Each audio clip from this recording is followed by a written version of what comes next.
Ова беше првиот состанок лице в лице на контакт групата за одбрана на Украина оваа година, а секретарот за одбрана Лојд Остин јасно стави до знаење дека Украина е премногу важна за да разочара.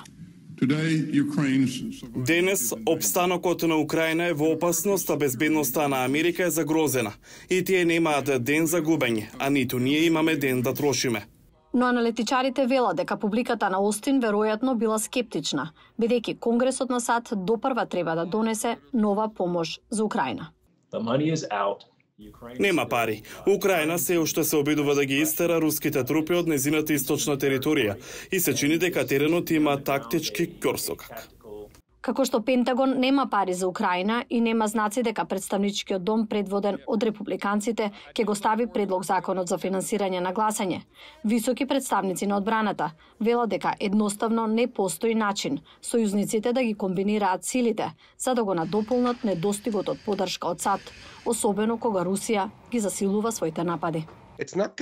Не е конвенционалното војување што го победи бомбардирањето од Русија. Тоа беше украинска герилска војна. Критичарите како Шон Макфейт, авторот на новите правила на војната, вели дека меѓународната заедница инвестира премногу пари на скапо воено оружје, што не успева во денешната борба.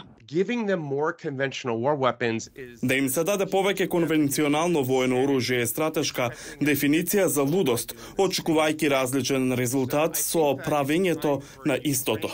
Мислам дека е време Украина да престане да размислува за конвенционална војна стратегија, која никогаш нема да ја добие против Русија, и да размислува за неконвенционални начини на кои може да ја искористи својата моќ.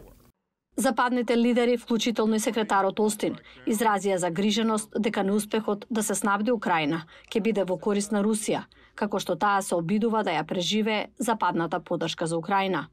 Макфейт вели дека украинците треба да користат некои конвенционални сили за да ја задржат линијата, додека нивните герилски сили се борат да ги победат руските.